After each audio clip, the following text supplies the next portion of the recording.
Listen up. There's no more excuses. We're empowering those who want the hustle by exposing the status quo. The days of ordinary are over. It's time to crush mediocrity and start discovering your greatest potential. Welcome to the Hustle Nation. To the Hustle Nation. To the Hustle Nation. To the Hustle Nation. To the Hustle.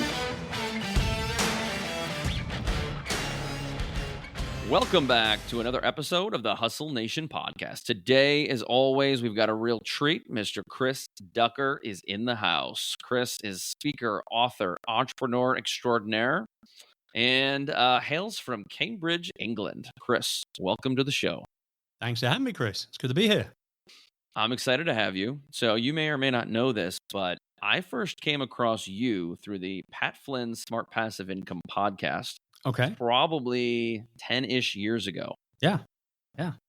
Well, Pat and I have been good friends for, 15 years now, something like that. He's actually my youngest's godfather. So we're very, very close, both our families. So, yeah. Very cool. I didn't know that. So since then, I've had some other names that I've learned from Pat Flynn come on the show, like Shane Sams and Cliff Ravenscraft, to name a few. And it's kind of crazy how that's all come full circle. I was listening to you for many years now, I have my own podcast, and it's great to have you. Yeah, well, like I said, it's great to be here. I appreciate it.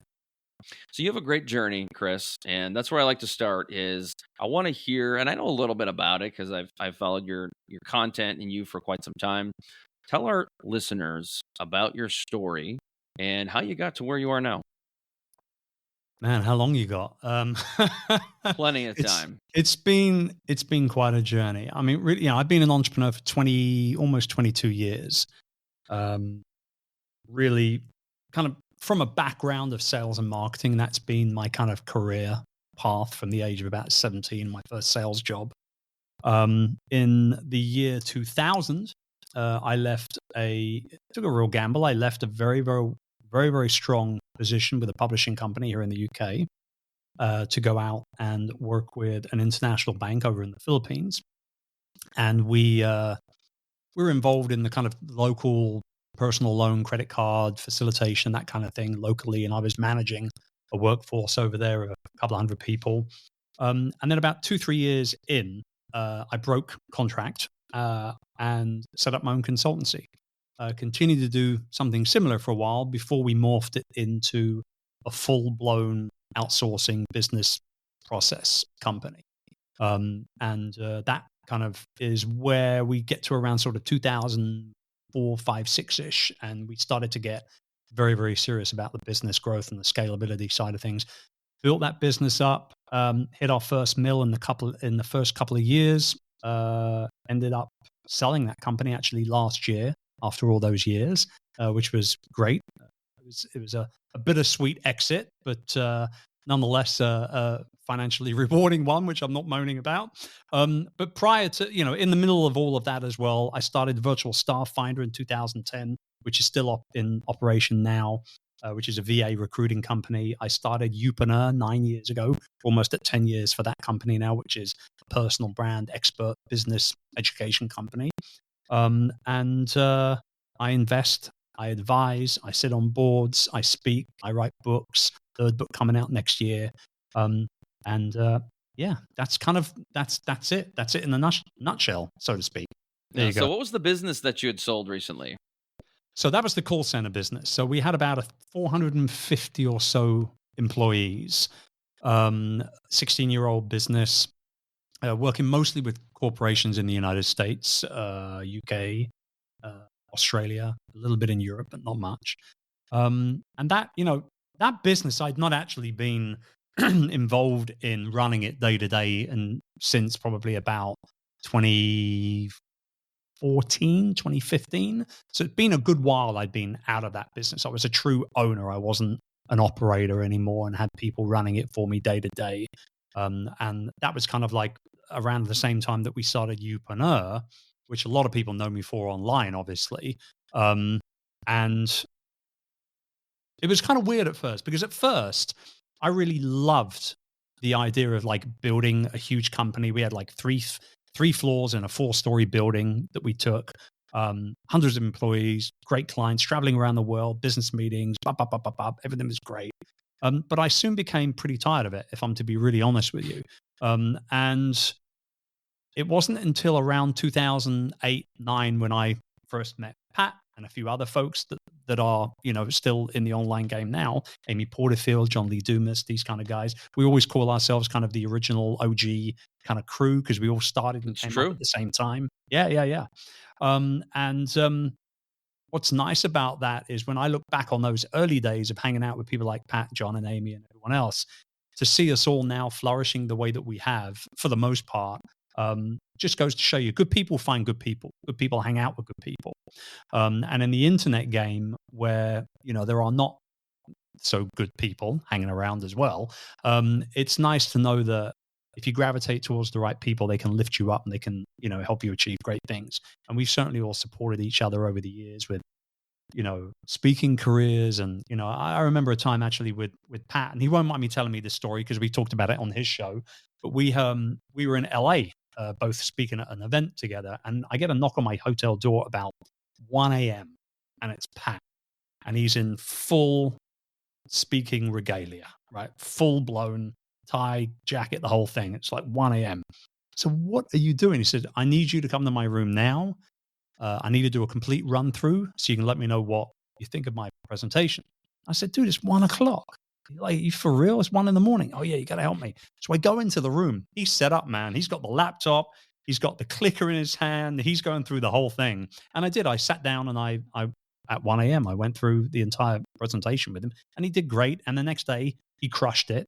But the fact of the matter is that's the level of support I think that entrepreneurs really need to be able to grow and scale in the right way. And it's been great over the years. But yeah, it was bittersweet.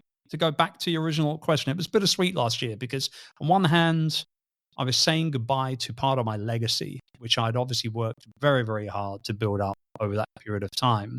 Not to mention an incredible team of, employees and management. But on the other hand, it was a huge relief to a certain degree. When you're responsible for 400 plus people as an employer, particularly when you're not living in the country anymore, because we moved to the UK in 2018. It was a relief at the same time. And so, yeah, bittersweet exit, more sweet. But so, Chris, it's not very often you talk to entrepreneurs who, when they leave the corporate world, their first venture is a massive success that leads to an exit. Yeah. How did you, and looking back now, how did you amass that amount of success so quickly and in your first venture? I put it down to one single discussion, one conversation that I had, and it was at a dinner party at a friend's house in the Philippines. And there was about 12 of us at this long rectangle table. And I was sat right opposite this middle-aged American gentleman who I'd never met before. His name is Tom. We are now good friends and still friends after all these years. I believe this was probably 20, if I had to put a date on it, probably about 2009, give or take, right? And this guy was a very, very successful entrepreneur, multi-million-dollar annual revenue. He was in the corporate awards business and was extremely, extremely successful. Probably the most successful guy at the table that evening. And there was a lot of ballers around that table that night. And I was just like, what am I doing here? And I knew why I was there. I used to hang out with, I used to shoot hoops with the guy who was hosting it. That's how I got at the table. We used to play one-on-one together every weekend. Whereas everybody else around the table already had these like really successful businesses and everything. And Tom said to me, I asked him, we got chatting over the night, and towards the end of the evening, I said to him, Tom, we just started this company, a couple of years ago. We're just now really starting to take it very, very seriously. We're going all out on the international side of things. We're not focused on the local businesses anymore. What do I need to do? This is my question. What do I need to do to get what you've got 10 years from now? Lay it on me. I'll do it. Whatever you say to do, I'll do it. And he said, oh, it's very easy, Chris. Like, it's super easy. Okay. All you got to do is work 14-hour days, 7 days a week for the next 5 years. That's what I did. In the first 5 years of building my business, that's what I did. And I was like, well, okay, it sounds simple, but it sounds horrific at the Yeah. same time. Like nobody wants to do that. And I said to him, well, yeah, but surely like nowadays, you've been in the game for 20, 25 years or whatever it was at the time. Like surely nowadays it doesn't need to be as hard work as it was. Those, we've got software and applications and freelancers and VAs and, all this sort of stuff. Like surely AI. we can do it faster now, right? Surely. And he was like, no, no, because you need to be in there. You need to be in the business. You need to learn everybody's job. You need to be ready to step in whenever you need to step in, and so on and so on and so on. And I took that piece of advice. I didn't work 14, 15-hour days for 5 years in a row, but what I did take away from that was that, and based on the name of your show and what you're all about and who you serve, I know you're going to love this.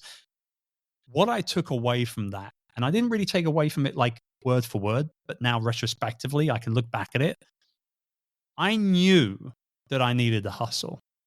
I knew I needed to put my foot down on the gas or pull back on the throttle, whatever analogy you want to use, for a period of time, which would allow me to be discoverable, have discussions with the right people, sign the right clients, hire the right team members. I knew I was going to have to really work hard for a good 3-4 years in order to establish what we needed to establish. And I'm not a big believer in luck in business. I believe you create your own luck to a certain degree, but we were a little lucky. About 9 months later, we got an incoming lead. There was a small company based out of Europe that were looking to outsource all of their customer service. They were in the homeware business, and they had happened to be in town. They were already in town. They were visiting call centers, and they went to 3 or 4 places, didn't like what they saw.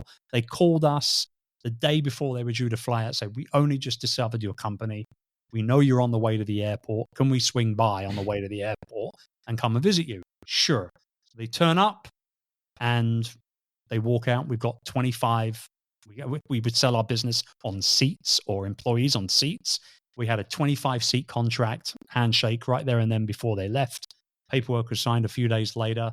And by the end of that year, they had 85 employees with us. And that was what really lifted us up through the ranks quite quickly.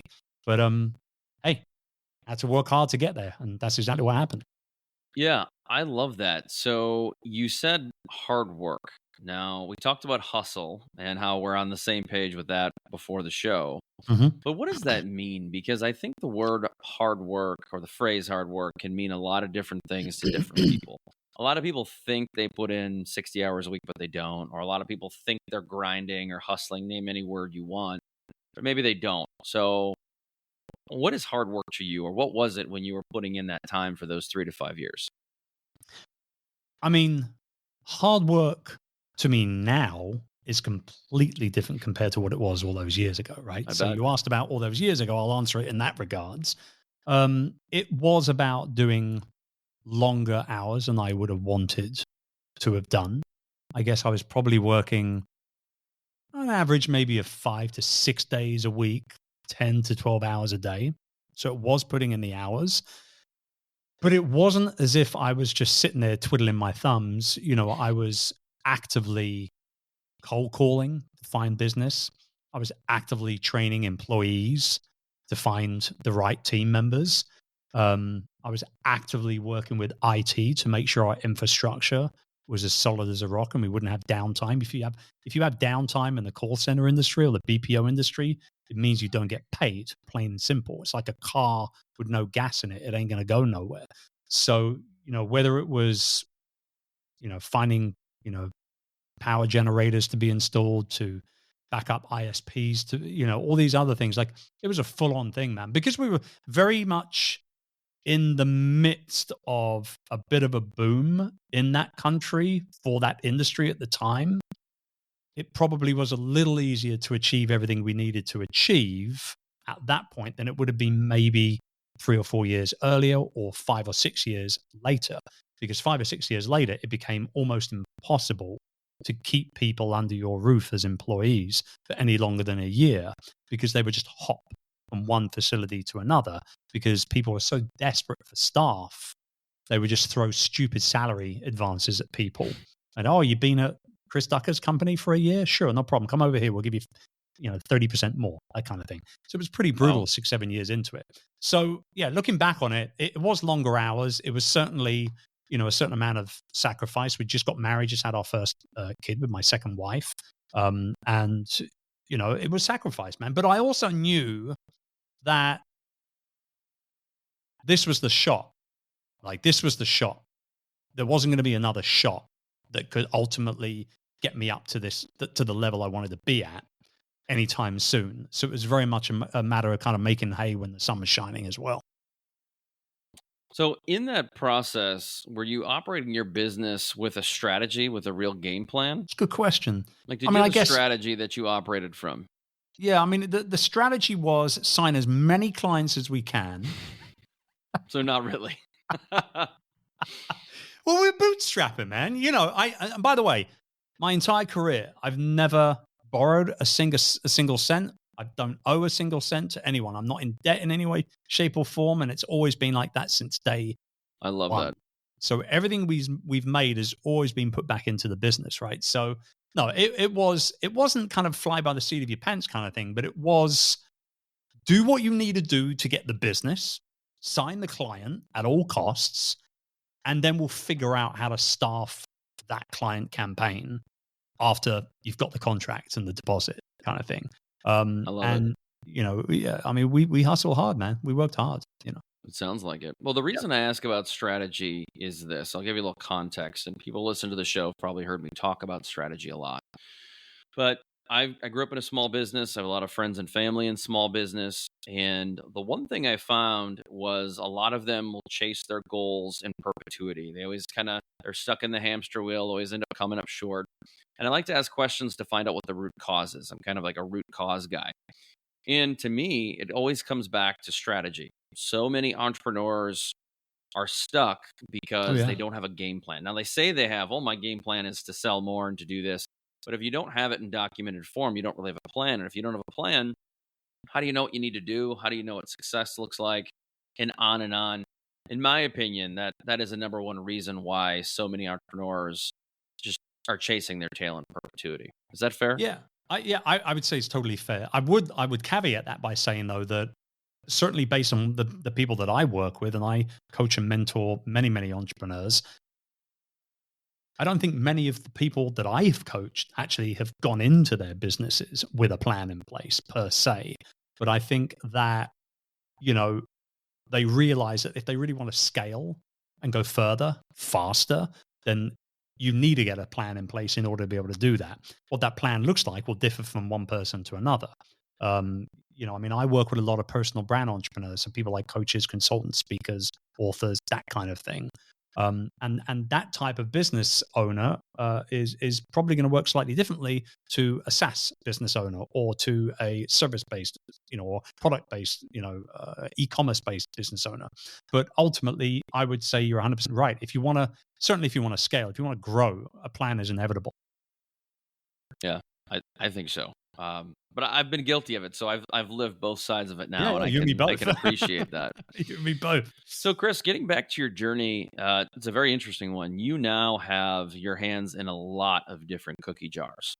So, how do you manage your time and your focus? Because, it's hard just for me as an entrepreneur to do 2 or 3 things and balance that throughout my week, in addition to having a family and trying to be a good husband and a good dad and just a good friend and et cetera, et cetera. It all comes down to priorities, right? That's really what it will always come down to. And I see a lot of people that are in our position who are husbands and fathers. I got 4 kids. 2 of them are adults now, but they're still kids. I still want to be with them. I still want to hang out with them. And I'm very blessed to have a great bunch of friends as well. A wife that understands and supports me, but also wants to spend time with me too. So the priorities in my life come in 3 different shapes. Number 1, the first priority is me, first and foremost. Because if I can't take care of myself, I can't take care of nobody else. And I've learned this the hard way. I've burnt out. I suffered with phase 3 adrenal fatigue. I had major back surgery 10 odd years ago as a result of burnout and crushing my my back sitting in a chair for too long, back in the good old days. Mhm. So number one is me. I got to eat right. I got to move my body every day. I got to make sure I hydrate properly every day. I pretty much don't drink that much alcohol anymore. I might have the odd glass of wine, the odd scotch every now and then, but other than that, I don't drink alcohol all that much at all. I'm a fit and healthy dude at the age of 51, and I feel good. And a lot of that comes down to the usual diet, rest, sleep, that kind of stuff. But also, I'm a big proponent of, and I don't like to use the word biohacking, but I will say health optimization. So I cold plunge regularly. I red light daily. I've got a full body red light therapy chamber that, it's been a game changer for me personally in terms of inflammation, energy levels, aches, pains, all that kind of stuff. I sauna 4 times a week, so all these other little bits that I do to kind of like keep the main thing, if that makes sense. Right after that is my family. So that's, and that's not just a single unit. That's also made up of individual units, right? So you've got, the part of that unit with my partner, with my wife, and then the other part with my kids, but also individual units within that bracket of kids as well, because each kid wants different things, needs different things, but collectively, family is number 2. And then the third one is business. And I think where a lot of entrepreneurs go wrong is they kind of get that ass backwards to a certain degree. They focus on the business stuff too much, and they don't focus enough on themselves, and they're not spending enough time with their family. And as I've gotten older, particularly in the last 5 to 6 years, and boy, did the pandemic wake all of us up when it comes to real priorities and what's important in life, right? Like the last 5 years have been more life-changing for me than any other 5-year period in my entire career, in my life, period, actually. And so, yeah, those are the 3 priorities. And for me, that they're non-negotiables. That's the way I work. So do you have those documented? Do you have those somewhere written down? That's the thing you look at and you remind yourself of? No, they're not documented, but they're on my schedule every day. Okay. So, I don't start work until 10 o'clock in the morning. So prior to work, it's me time. So whether it's spending time exercising or resting or reading or saunaing or plunging and all those other crazy things that I do, prior to 10, I don't work at all. And after 4, I don't work at all either. So right now, you're my last call of the day. We started at 3 p.m. UK time. And the reason why is because my kids come back from school just after 4 p.m. So I want to be fully present for when they come back as well. During the daytime, I make sure I eat properly, I rest properly as well. So I'm only actually working like 5 hours a week, 5 hours a day rather, on average. And I only work 4 days a week. I haven't worked a Friday for 8 years, and I haven't worked in August for 8 years. 8 years is our annual sabbatical as a family. And so it's on the schedule. It's not written down. I don't have SOPs or anything like that, but it's on the schedule. It's clear. A good friend and mentor of mine, Michael Hyatt, said many, many years ago, if it doesn't get scheduled, it doesn't get done. And I'm 100% in agreement with that. And that's why every single thing goes on the schedule.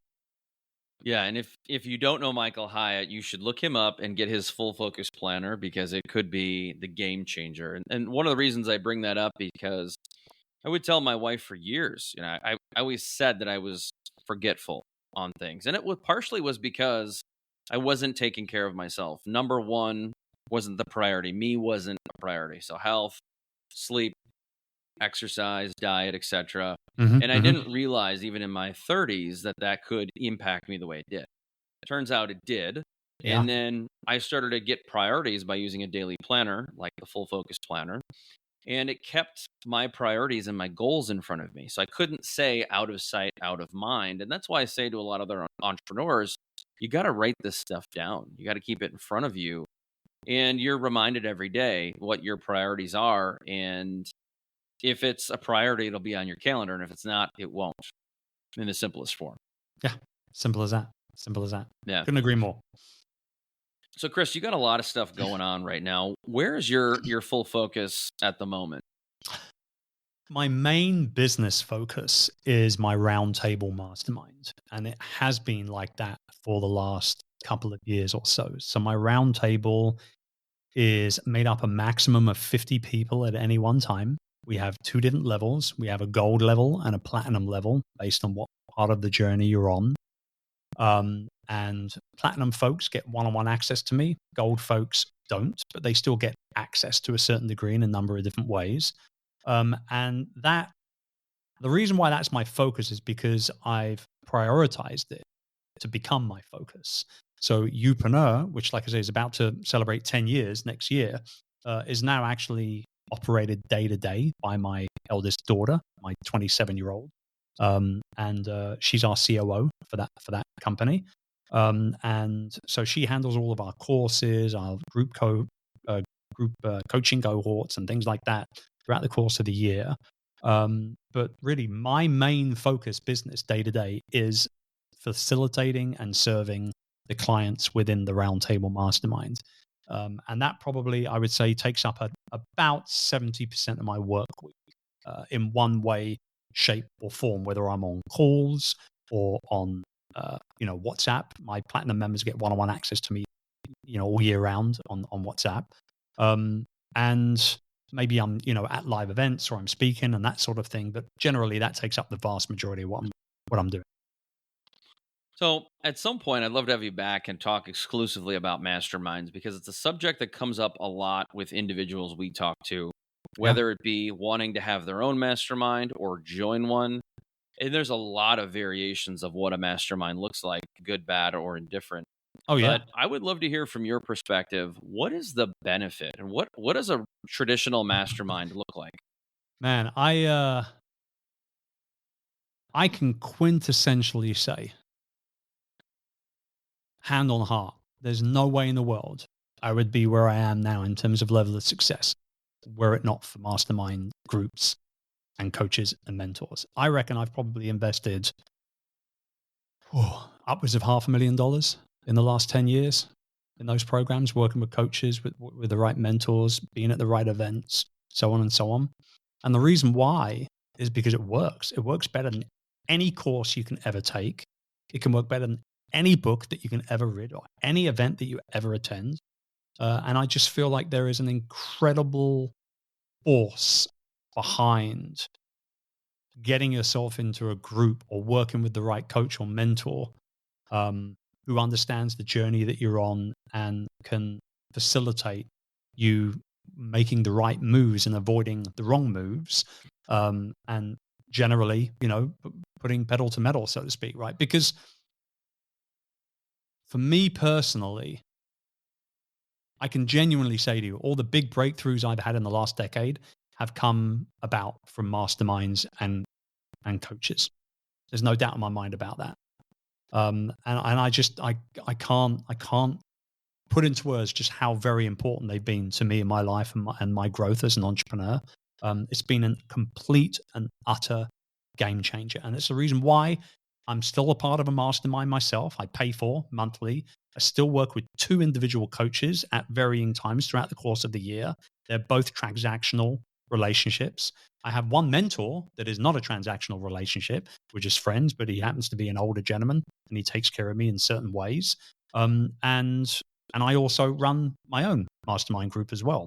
So I'm all in on mastermind, man. It's a big, big part of my world and what I'm all about. Do you have a story you could share with us? Because you mentioned there were several breakthroughs in your entrepreneurial career. I'd love to hear one if you have the ability to share. Yeah, sure. Actually, let me think. Okay, so this one's a little bittersweet, and it's a little fresh as well. Probably the most important mentor or coach I've had in my life is a gentleman named Dan Miller. And Dan was famous for his New York Times bestselling book, 48 Days to the Work You Love, and a host of other things. I mean, he was friends with Dave Ramsey and Michael Hyatt and a host of other folks throughout the course of his career. Dan passed away at the beginning of the year. And I spoke to him for the last time in December, just before Christmas. From what I understand, I was one of maybe 10 people to speak to him in the month or two prior to his death. And I remember it like it was yesterday. We were sitting around his kitchen table in Nashville. And this must have been about 2016, I think, give or take. And I was telling him about how unhappy I was living in the Philippines. At this point, I'd been in the Philippines for 16 years. It was a long, long time for any expat to be in that environment. And I didn't have a peer group locally. I felt like I'd kind of plateaued from a business perspective. Business wasn't growing anymore. We had all these other things going on that were doing well, but I just didn't feel happy. I wasn't happy being there with my family. There was very little to do culture-wise, museums, theaters, all that kind of stuff. Nothing, right? And in typical Dan fashion, he came out with one line and he just said, "So move. You're not a tree. You're not rooted there." And I was like, oh my gosh, he's so right. And that actually brought about the decision to leave the Philippines. That was the summer of 2016.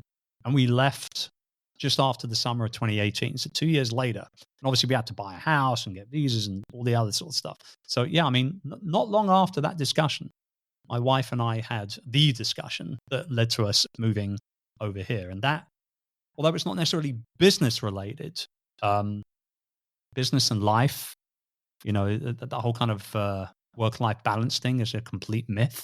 Our business life will integrate with our personal life and vice versa.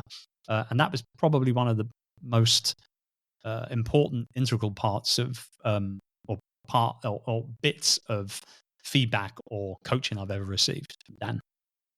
That's fantastic. I love those stories. That to some people they hear that and be like, "Well, how come you didn't think of that, Chris?" Well, right. Well, yeah. Sometimes you need someone to tell you oh, those yes. things.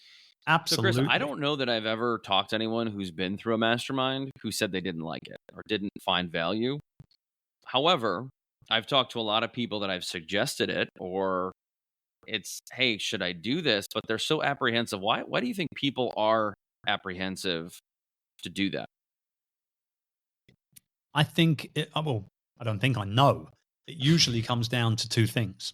Number one, money or the lack thereof. Because generally there are two types of masterminds which are transactional. They're either really good masterminds or really bad masterminds. There's no messy middle. And the bad masterminds are generally the cheaper masterminds to join, right?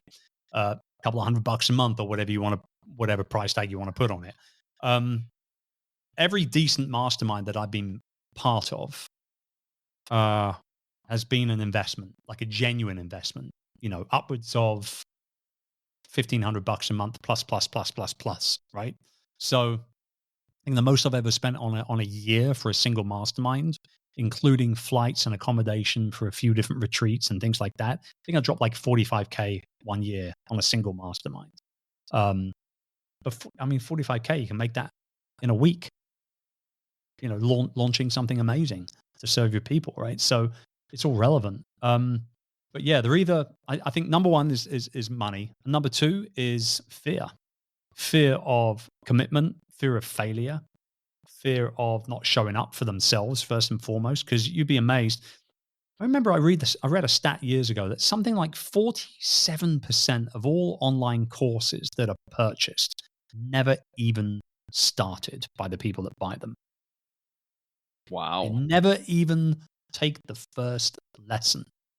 So, and I think the commitment to join a mastermind group is more than just financial and potential headspace bandwidth wise, right? But it's time as well. Like you're going to have monthly calls, probably. You're going to have in-person meetings 2, 3, 4 times a year, whatever.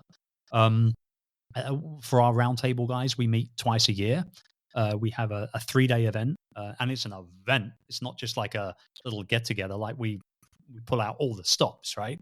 And we do that twice a year, once in the UK, once in the United States, because we have members in both countries, pretty much split down the middle. And ultimately, it's a time commitment as well as a financial one and a mental bandwidth one as well. And I think they're the two main reasons why people just don't pull the trigger, quite frankly. So if I'm translating correctly, one needs to have an abundance mindset. Like you need to believe that you're capable of that $45,000 month, right? You need to get over the fear of failure, the fear of judgment, or any other fear that might come up. Is that right? I mean, I think I don't know whether you need to put like a dollar amount on it, but I feel like, I know the people who join a mastermind who are genuinely open-minded and coachable, they will be the ones, and obviously who take action, they will be the ones that get the most out of it. It's not like NASA science. Like it's not hard to work that out. And I think that if you come to the table with that abundance mindset of, I don't have all the answers, nobody's got a monopoly on good ideas. Hello, I'm here. I need help. Or possibly, hello, I'm here. Can I have my permission slip now, please? As long as you rock up to the table with that kind of mindset and you're comfortable with the financial investment that goes along with it, I think you're going to do just fine out of it, And generally, I mean, although it doesn't happen that much anymore today, when if I kind of roll back the tape a little bit, 5, 6, 7 years down, in the past, I would get people that would join my mastermind and they wouldn't do the work. And I would let them stay in the mastermind. I'm getting paid. If they don't want to do the work, it's their problem kind of mindset, right? I have shifted entirely away from that mindset now. Number one, I don't necessarily really need the money that badly anymore. But more importantly, if you join the mastermind and you ask for my opinion and you ask the opinion of your peers in the group and you don't take action on that stuff, more fool you and bye-bye. Bye-bye.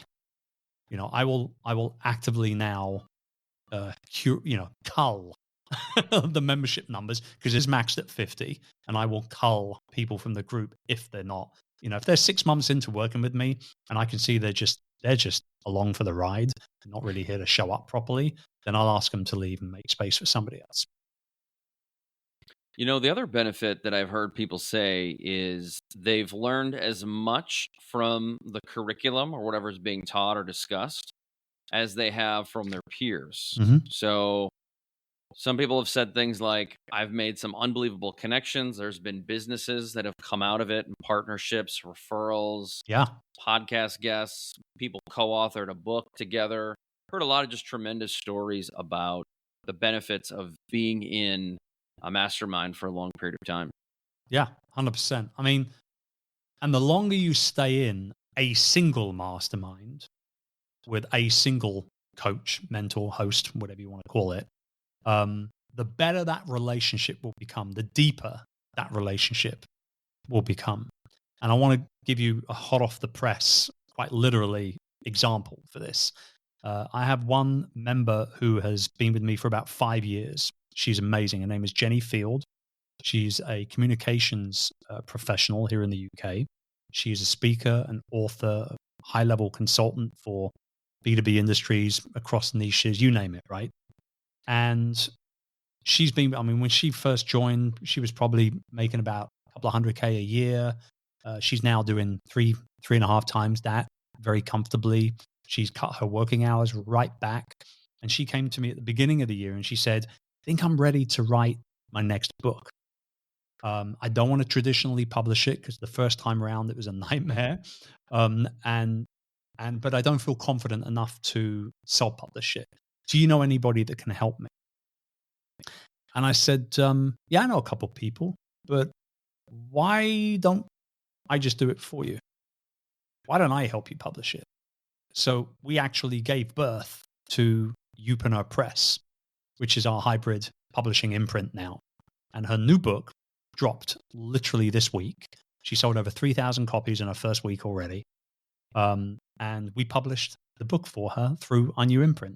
So that's what 5 years of relationship does for you right there. Like I actually created a new division of one of my businesses to serve her and now anybody else that's a client that wants to work with me. And quite frankly, I think I'm going to keep it exclusively just for clients. I don't need to become a book publisher. It's too much work. It's way too much work. But if my clients want to publish a book and they don't want to traditionally publish it and they don't feel like doing it on their own, then at least we're there to help them if we can as well. So I believe the longer you stick in any program, If as long as you're getting value from it, why would you leave? It's just silly. You don't need to bounce around, looking for one coach after another after another. The mentor that I have now, I've known for 11 years. We've been working together. So That's a great story, and that's our endorsement for Mastermind, folks. yeah, there you go. Go join one. Chris, before we wrap things up, let's talk a little bit about Upreneur. You got a great story there. I know it's not your primary business. Your daughter runs it now. But tell us a little bit about that story and kind of what that does now. Yeah, so it was interesting. About 2014, my first book, Virtual Freedom, came out. And at that point, I was really known as like the VA guy. Like you talk about Pat earlier on, he and I connected initially because of VAs. Over the course of sort of 2010 through to 2014, I was really the go-to guy when it came to things like speaking, podcast guests, that kind of thing. Everything to do with virtual assistants. And what had happened was quite differently than expected. I built quite a powerful personal brand around that. And at the beginning of 2015, I got an email from somebody saying, I want to build a personal brand. That was the first time. I mean, obviously I'd heard the phrase, but that was the first time somebody actually said it to me directly in regards to the work that I had already done. And they said, I want to build a personal brand like you. How do I do that? Do you have a course or like a white paper or something? And I was like, never even thought about it like that.